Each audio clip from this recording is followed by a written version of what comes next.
I got drafted. Go in the Army, boot camp, Camp Walters, Texas. They shipped me out. I got drafted between Christmas and New Year's Eve. New Year's Eve was the most beautiful night of the year. Dancing, and my God, it was just glorious. The ballrooms of dancing, and it was just a big holiday, you see. I could hear the bells ringing on the train while I was on the train going to Texas, and people celebrating. Sometimes the train used to stop on a different station, and I see people celebrating. I see me, I was cooped up in a train going to Texas. Well, in Italy, during under a dictator, while you're going to school, you also learn, they teach you how to march. Get you prepared for war, you see. Yeah, all right, go on the service, and we start marching. My God, well, I could march like an officer over there.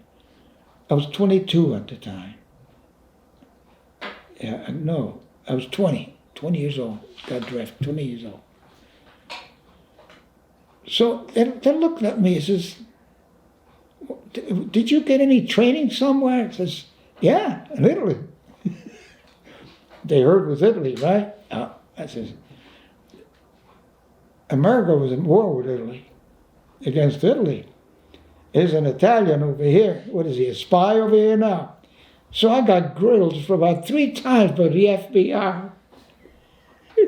Where you're from, how do you like this, you know, do you think you could do this? I got 3 times. Finally I told him, I said, stop drilling me. I've been answering the same damn question 3 times. I said, stop.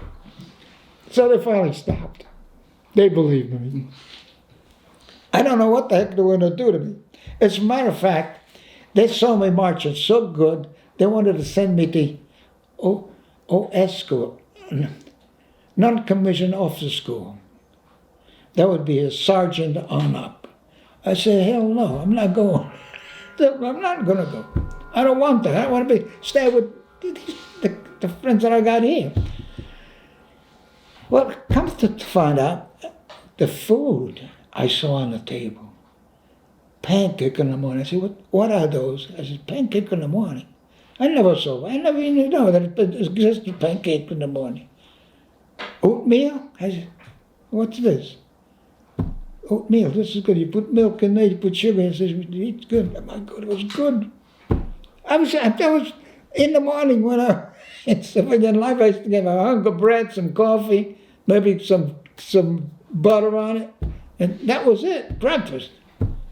All the time. Not just one breakfast and then you get the next breakfast. Different, no. So, milk on the table, bacon and eggs. This dropped the 13 weeks of training. I says, the Army, I said, this is great. I said, other kids, they used to cry at night time. I said, well, what are they crying about? For God's sake, this is heaven. I said, I loved it. And come to find out, I like it all the way through, except food changed. As we moved from one camp to another, as we graduated towards port, we started from Texas into Pennsylvania, into New Jersey, Brunswick, New Jersey, camps, different camps, and then on the ship overnight, ship overseas.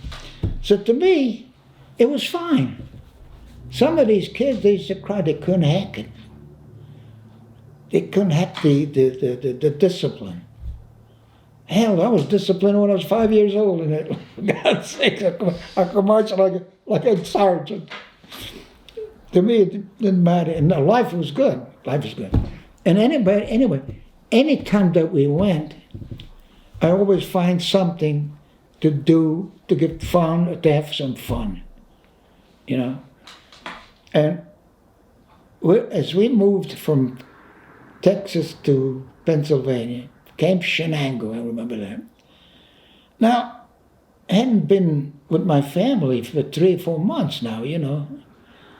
And God, I said, you know, I like. I think Easter was coming along. I said, I would like to go home for a few days, you know. They won't. They won't. So I went without pass. went to Detroit. And with this girl, getting back, with this girl that I met in Detroit, I got pretty serious. I sent a picture, me in the service with the uniform, and I wrote letter, kept writing letter, but I never got any answers back. And so I stopped writing, because she was pretty serious with me too. Anyway, when I got back, I went without a pass. I went to see her. She got mad at me. She says, how come you didn't write like you promised? I said, I wrote to you and never wrote back. She says, no, I never got anything. She had a brother that was handicapped, that she was taking care of. She was working at the same time, but she was taking care of this handicapped brother. And this brother used to get the information, the letters or whatever communication I had with this girl. She used to tear them up. The picture or anything like that, never. I said, well. So I said, well, what do we do? She says, there's no way. I got to take care of my brother. He gets all the information. He gets all anything, the communication with me and you. It's impossible. I said, well, so be it. And I was about to go overseas anyway. So it didn't matter to me. Going back to Shenango, Pennsylvania, right? And over there, it was a barrack. So help me God, not even animals would stay in it. Wow, it starting us getting used to rough time, you know. Now we had a coal stove to heat it, big stove in the middle of the barrack. They're heating us. While we were at the boot camp, we had heaters. Nice. Anyway, we stayed over there for about a month or so, I think. Not much more. Possibly, maybe, for about a month. So now we go to New Brunswick, New Jersey. Another camp over there. While we were in New Jersey, I asked the commander, I says, look, I says, you know, I got relatives in New York City. So as a matter of fact, I had an uncle over there with the family. And I said, I would like to see him before we go overseas. I know we're going to go overseas, right? He said, well, yeah, no, it could be any time. He says, okay, I'll get you a pass. You can go in the morning. You can go in the morning, but at night, you better be here because in the middle of the night, we can ship out. They ship out in the middle of the night over here because they don't want the enemy to see what's shipping troops, you know. So he gave me a pass. So every morning I wake up and go to New York City. I went to see my uncle. I spent some time with the uncle, and I took another girl to a movie that I knew there. And finally, one night I got back, and the commander says, I'm glad you're back this evening. He says, don't go tomorrow. Tomorrow morning, he says, you can't go because we're not going to be here. Back to New York City by the river and boarded a ship. A ship, now, this ship was just as big as Queen Mary, the sister of Queen Mary, built by England as a cruise ship, very deluxe cruise ship. But it never done any voyage as a cruise ship because war broke out. They used it as a troop ship. We boarded a ship, let me tell you. This ship carried 22,000 troops, plus the crew. we couldn't find a place even to sleep, to lay down. Whatever you found a spot, you lay down, but and food, as soon as you ate breakfast, you better get on a line, because by that time you get through 22,000 troops, it'll be time for lunch. This went on. Getting on a ship, the Red Cross, before we board, I used to smoke at the time. They give us a carton of cigarettes apiece.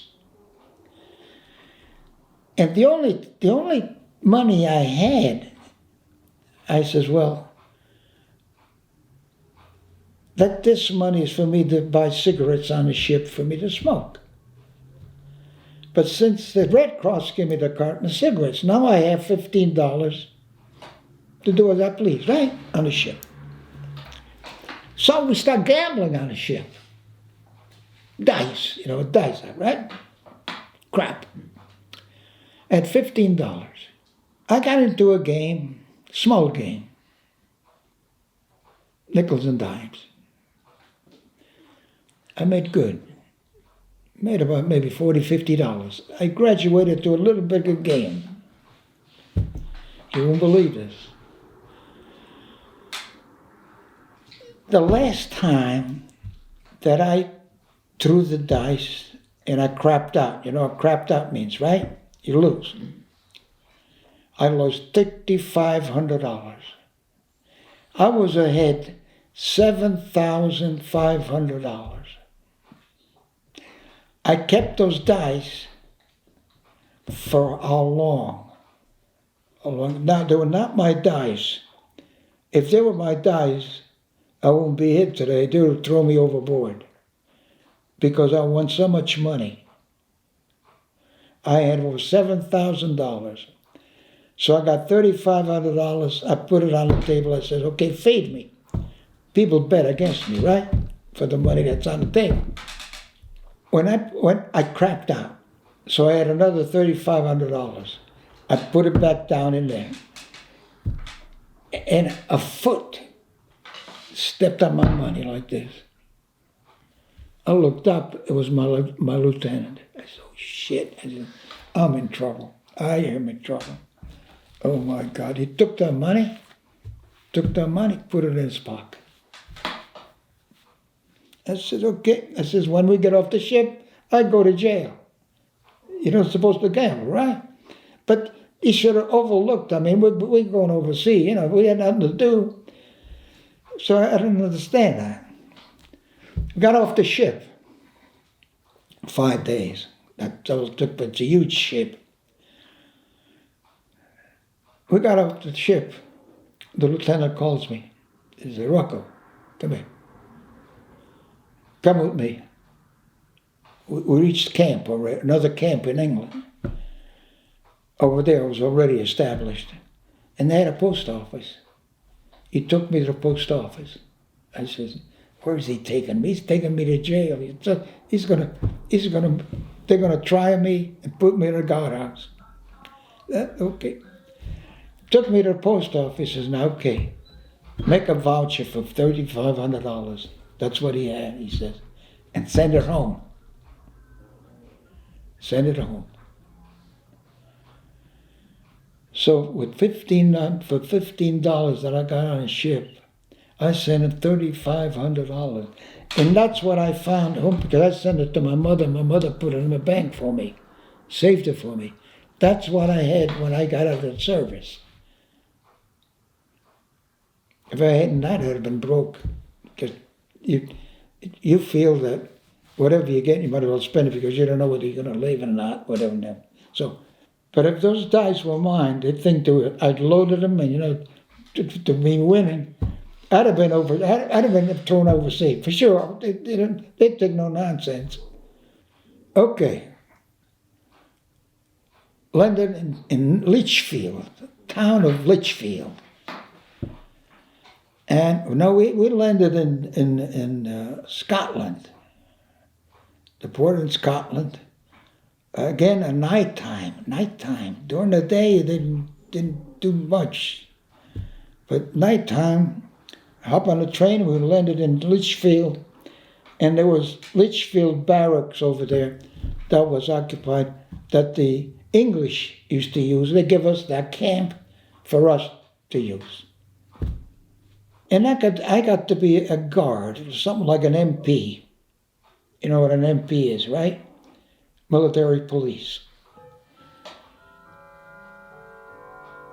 And I stayed in that camp for better than a year. And, you know, I thought we were waiting because America had invaded in Africa already, to stop fighting in Africa. Troops from that camp used to be shipped to Africa. But they left me there. All right. Good time, right? Always a good time. The town, Birmingham, one of the biggest city over there in England, it was about 30 miles away. We used to stop on a train and go there. Good time. Always good time. Always. At that time, you go to the bar, you have a beer. At that time, I was about 20, 21. So I was able to go into the bar. Always good time. Always good time. I mean, it was just, I enjoyed my in the service from the day I got in. From the day I got in until we went into England, into France. There are times over there that, my God, it was just a horrible time too. Call come out, we're moving out. Okay. They took us to a different camp to learn how to erect bridge across rivers. These ready-made bridges, you know, metal. We worked on that for about 2 weeks. I said, Jesus, I said, here I am. I said, I'm an infantryman, I'm a machine gunner, and now I'm going to be an engineer? Well, that's okay too. I said, what the heck? Yeah, what am I going to do? They tell you what you do. They tell you what to do. Learn that. And about 2 weeks, 3 weeks the most, they took us out of there and they put us in a place that you could not talk to anyone outside. You cannot write anymore. You cannot call. You cannot do nothing. You were restricted to an extent where don't know what's happening. All of a sudden, we got 2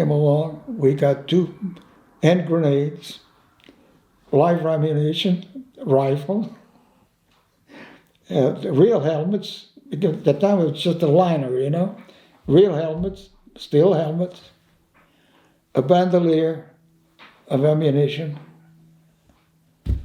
and all rigmarole that you need to go in combat. You had a little package of first aid kit. They gave us some rations. I said, oh shit, I said, where are we going? We didn't know we were going to France. We didn't know. 2 weeks of that, at nighttime, again nighttime, they ship it to a port, Southampton, troop ship, huge troop ship. I don't know how many were on that ship, but it was a lot. But we were not assigned to any troop, to any division. We didn't know this. But this troop ship takes off later than when they attacked the beach on D-Day. So as far as I knew, and I know now, I knew at that time, we were a replacement for people that were lost. Troop ship.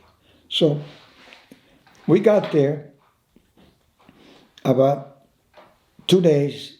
We could see a day before, a day after they attacked the beach, we could see the beach where our troop ship was standing there, idle, stay there, to move in. But this troop ship could not land. The beach was literal there with tanks, everything just, well, it was a wreck. You can't get in there with the ships. So 2 days later, we get off the ship on these rope ladders, and we got under one of these barges that could land on the beach. And landing on the beach, now reality sets in. Now they were still picking up parts, body parts, clothes, dead people, a lot of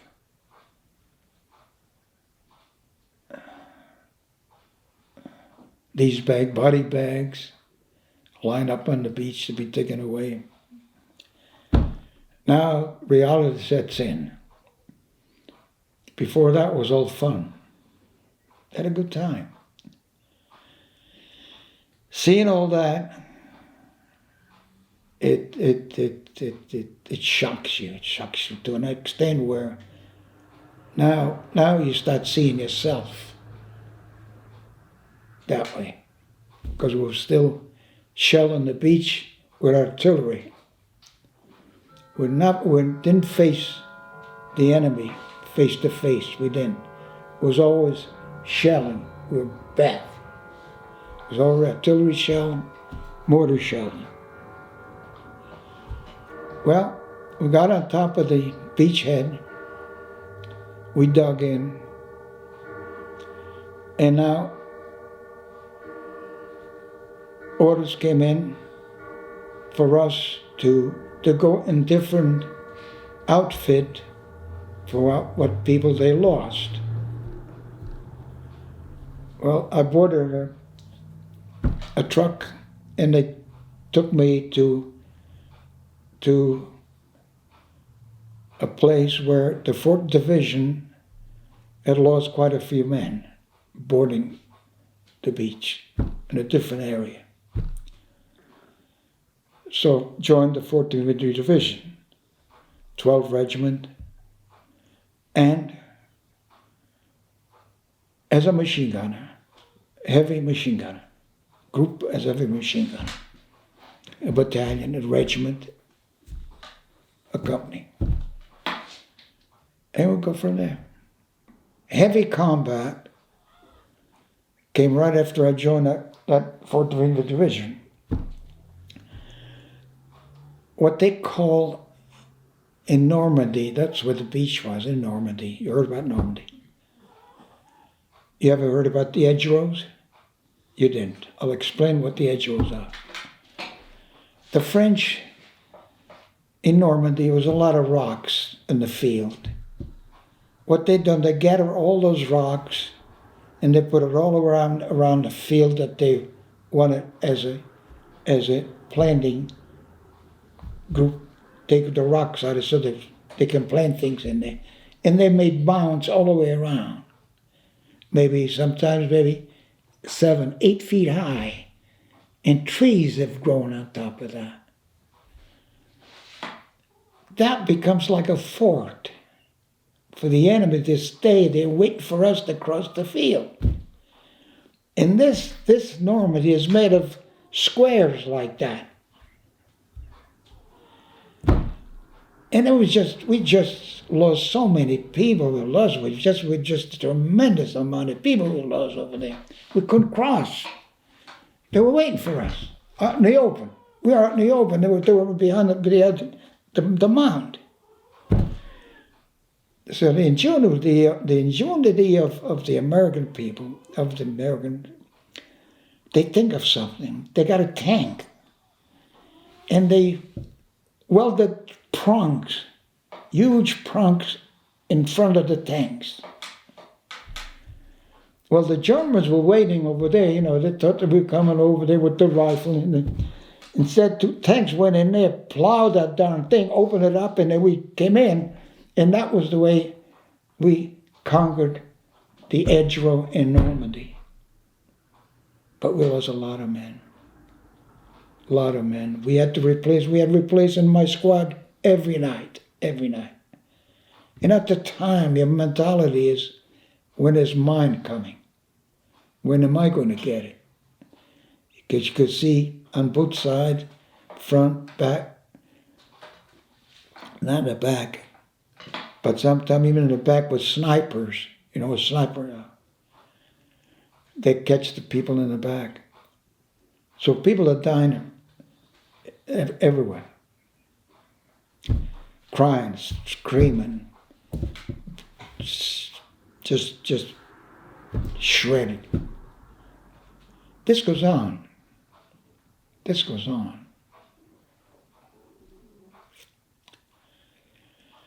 In one area, the town of Saint-Lô in France, we couldn't go ahead no more. We were pinned down so bad that we couldn't even move an inch. But we had to conquer that city, that particular area. We had to go through there. So they pulled us back. About 3 miles, no more than about 3 miles. Didn't tell us what was going to happen. All of a sudden, planes, America had planes that they covered the sky with planes. Planes started to come over. First were fighter planes, strafing. Maybe 30, 40 planes strafing towards that town. And all of a sudden, bombers came. Now, we were dug in. We pulled back, we dug in. Every time you stop, you dig in. I got a lot of holes over there in France. Planes started, bombers started to come in. They bombed that city, 3,500 bombers. They were coming waves after waves after waves after waves. We moved out. We go through that town, there was nothing left over there. When bombers started to come in, the Germans pulled back. They got the hell out of there. They knew that we were going to destroy that. So we didn't have to fight her all over there. When you're pushing back the enemies, you fight every day. Partially at night. Not much in the morning. In the morning, now remember, I was in a heavy weapon. That means that the rifleman goes in the front. There's a company of riflemen that go in the front. They actually see the enemy. Back of them, light weapons, like light machine guns, light mortars. You know what a mortar is, right? In back of that are we. Now, to catch to us, they usually wanted to catch us because we've got heavy weapons. With the artillery, they get us, and the mortars, the heavy mortars that they used to have. We used to get a lot of casualty with that, not even seeing an enemy. So this goes on until we actually saw Paris. We could have walked into Paris within a couple of hours. Because Paris was open city. What's open city is, it's open. If you want to conquer it, it's fine, it's yours. Don't bomb it, don't do nothing, don't destroy it. So we could have walked in there, in Paris. We pulled back. We stopped on a hill. We could see the city. We let the French freedom fighters walk in there to take the celebration, that the Free French came over to celebrate. they what did I say, saved the city of Paris. They were the ones. And after that, we came full of mud and stuff like that. We didn't parade, or they parade. We didn't. We bivouacked. We camped in a park. We dug in. At nighttime, you stay guard. And it was time to stay guard for me, my 2 hours. I had a foxhole dug, and I had my machine gun set to guard a certain street, certain road. Fine. And you heard the town celebrating and stuff like that, you know. That was good. All of a sudden, German bombers came in. They zeroed in on that park. Now, they had bombs that whistles when they come down. You've probably seen them maybe in a movie. They whistle, you know. And I stood up because there was nothing going on, so I stood out of my foxhole, right? Take all that celebration, whatever, far away from me because they were not in the camp. So a bomb, I heard a bomb coming towards me. It was going, wee, and I thought it was going to go right for me, right? Well, I froze. I froze. I couldn't jump into that thing, into that foxhole. I just lost control. I thought that bomb was whistling, coming right towards me. Instead, it got the motor pool. They got the motor pool. They had trucks and jeeps and everything. Instead, I thought it was going to be off for me. That was an episode that it was just like, I'm dead. I'm done. Fine. Gone. Okay, well, we didn't stay too long in Paris. Just about a week, because they discovered that the Germans were digging in on the outside of Paris where they were waiting for us. But we didn't give them a chance to dig in deep, working over there right on top of them, and get them out of there, keep on going. So we went on, and we reached the town of Saint-Vite. Well-known town. Went through Belgium, because through Belgium, we didn't have too much of it. We had a little bit of resistance. They leave always some resistance back while they move out.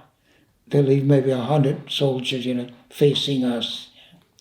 100 soldiers, they can hold back maybe a couple of thousand of us, because they were entrenched. They're waiting for us, you see. So, anyway, they do that. And we went along. We went through Belgium into Rhineland.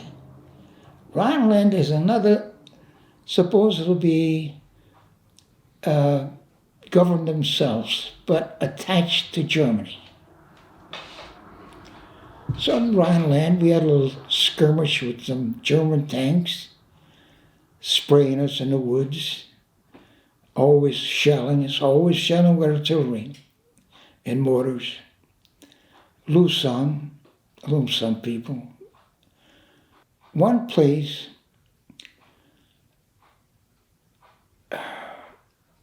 we couldn't go ahead anymore. There was too much resistance. So we dug in. The next morning, when on the attack, we couldn't go through. All day long, we were losing men left and right. We were just getting hit hard. We moved back to the original place that day before. So I had my little hole there already. Now, in the army, what they're trying to do, especially in combat, they're trying to put you with a companion and buddy to keep it, quiet down a little bit, because go berserk sometimes. Anyway, we went back, and the one that I buddy with, He always gave me water during the day. He never used much water, but I did. He gave me some water. And I had him as a buddy for quite a long time.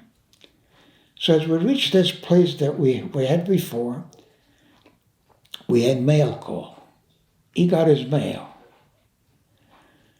And my mail, I said, I'm going to read it. It was just nonsense anyway.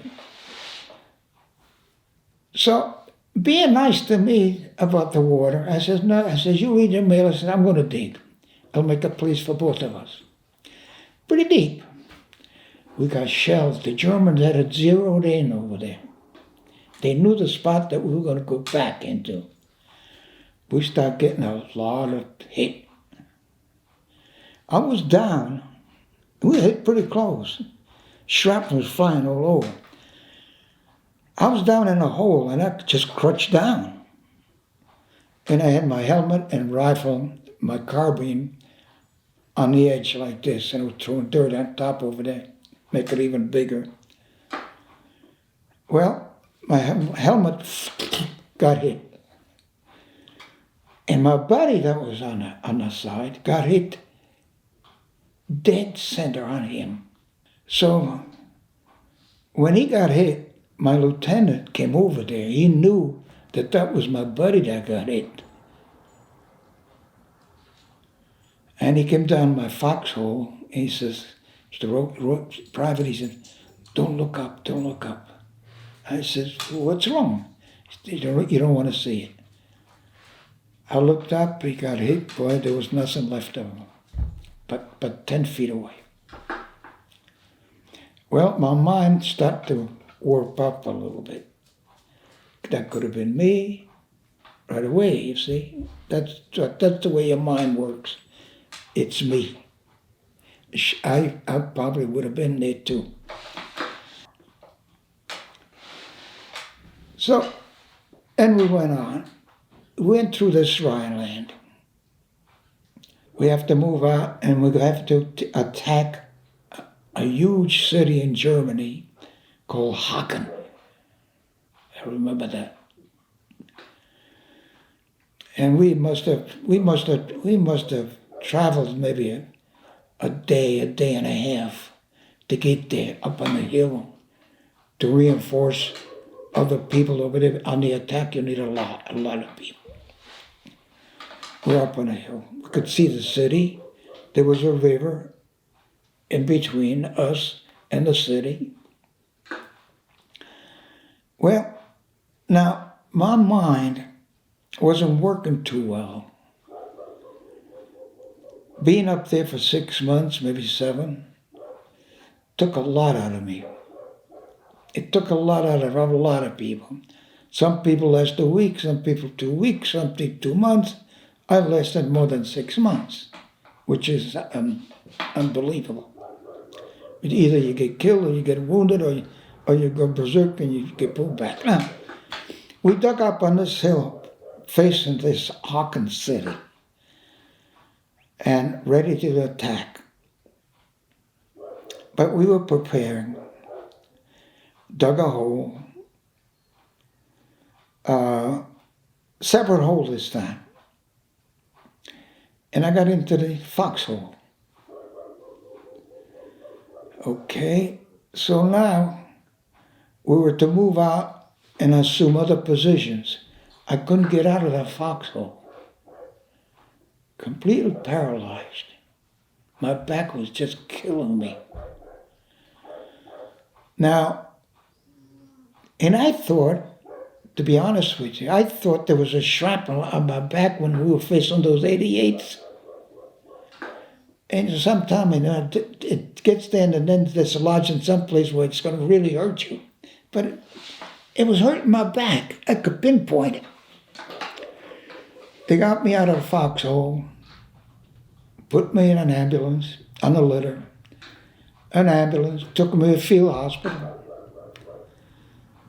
So they shipped me to Brussels, in Belgium, a hospital in Brussels. It was a huge hospital. They took some x-rays.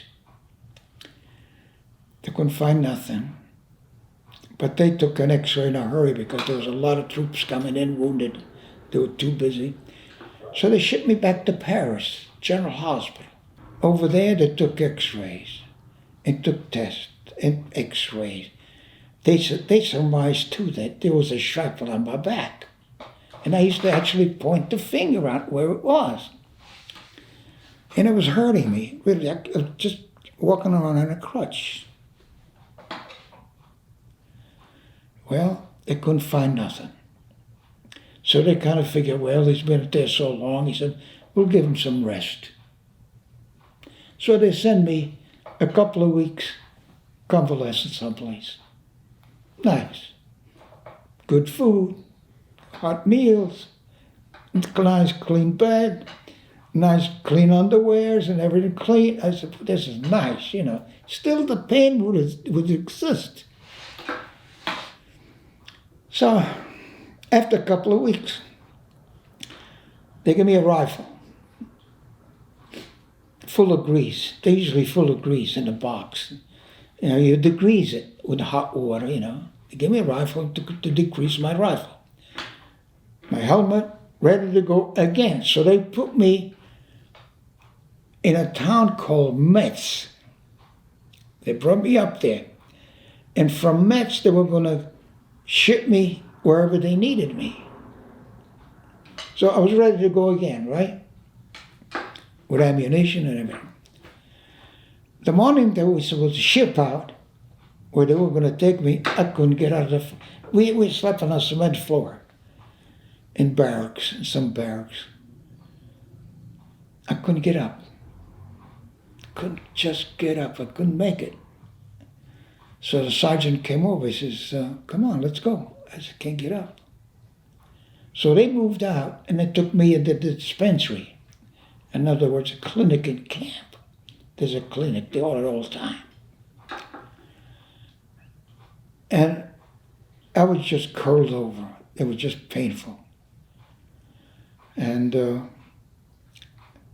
they took me back to Paris again in the general hospitals. Now, while I was back in the hospital in Paris, did you ever hear about the Bulge? You heard about the Bulge, right? Okay. The Germans attacked that line that we were set up to attack that city, Aachen. And also the place where we got the pillbox, that emplacement over there at the Siegfried line. Attacked really a big push of the Germans to throw us back into the ocean. So we were getting wounded in Paris. So they put me outside the tent, instead of in the room, because all these wounded were coming in, dead, wounded. It was a mess. It was a massacre.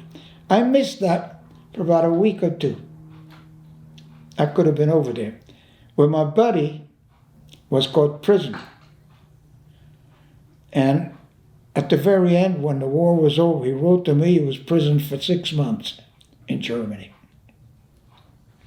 So I would have got caught either killed or wounded or be imprisoned. Okay, this goes on now, still in the service. In Paris, again, x-rays again. Couldn't find nothing. They shipped me back to England. In England, another big hospital. Again, x-rays. Everything in x-rays. Couldn't find nothing. They sent me in a convalescent place. Got there. One morning, I was called and I was facing 3 high officers, medical officers. I was on one end of a table and they were in front of me. He says, Private, he says, I want you to strip. I says, all the clothes. Complete. I said, okay. So I stripped, and he says, now raise your arms in front of you. He says, and then squeeze it with fists. As I squeezed the fist like this, it was just like a sponge full of water was coming out of my hand. Now, they didn't tell me anything at all. No more questions. He says, okay, put your clothes back on.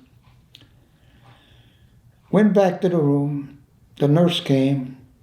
He says, well, tomorrow morning you'll be shipped out.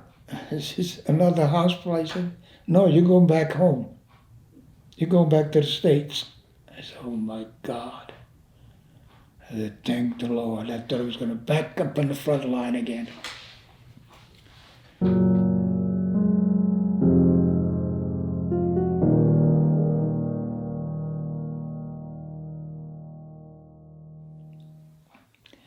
Yeah, it's just, sometime, Matthew, I close my eyes and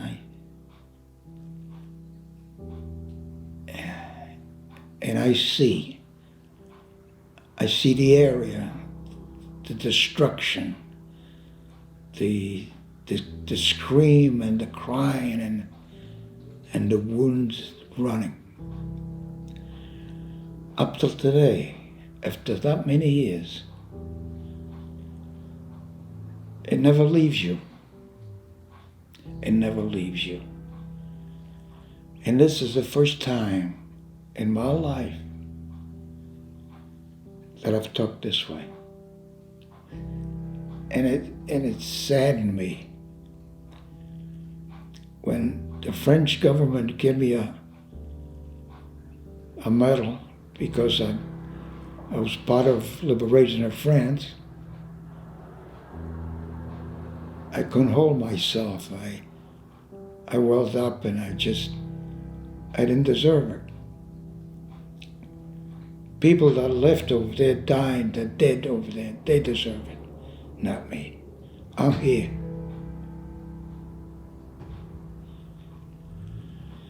I remember a lot of people that I lost. And my biggest prayer, when they were hitting so hard, but any time, I say, Lord, don't send me home crippled where somebody has to take care of me for life. I don't want to go home that way. I want to die here. And he sent me home a little bit cuckoo, but, here I am. And life ends right there, supposedly. But for me, it never ended. Now, being married with kids and going on with life, I can't get rid of them.